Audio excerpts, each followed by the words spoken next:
اور وہ رزلٹ تھا جناب دادا کی پوتی کا، وہی ہوا جس کا ڈر تھا۔ یہ حلقہ ہے NA177۔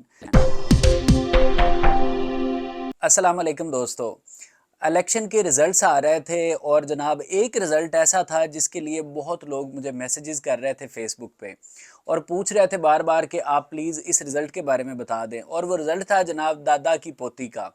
تو لوگ پوچھنا چاہ رہے تھے کہ وہ دادا کی پوتی جو مسلم لیگ نون کی طرف سے الیکشن لڑ رہی تھی، سیدہ مہا بخاری، وہ خود تو الیکشن نہیں لڑ رہی تھی، ان کی بہن لڑ رہی تھی سیدہ شہر بانو بخاری، اور وہ ان کی کمپین کر رہی تھی۔ اس کے بعد ان کے والد صاحب لڑ رہے تھے، ان کی بھی کمپین کر رہی تھی اور اپنی والدہ کی بھی کمپین کر رہی تھی۔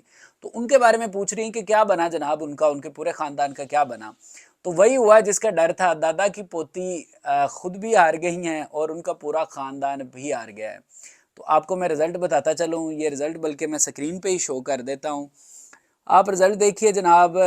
یہ حلقہ ہے NA177، صحیح حلقہ یہاں پہ نظر نہیں آ رہا فوٹو میں، لیکن یہ حلقہ NA177 ہے مظفر گڑھ کا، اور آگے یہ مظفر گڑھ کی تحصیل ہے علی پور یا شاید جتوئی ہے، میرا خیال ہے تحصیل علی پور ہے اور آگے شہر جتوئی ہے۔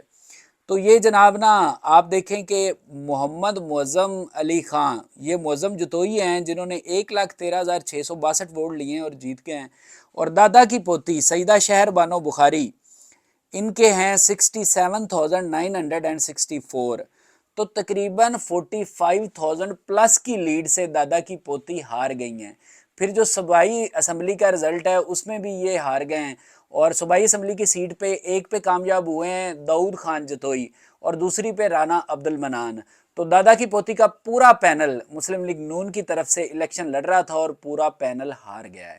یہ جناب اپڈیٹ ہے، سب سے انٹرسٹنگ رزلٹ یہی تھا، اور یہ جو لوگ جیتے ہیں یہ PTI کے حمایت یافتہ ہیں، معظم جتوئی، داؤد جتوئی اور دوسرے رانا صاحب۔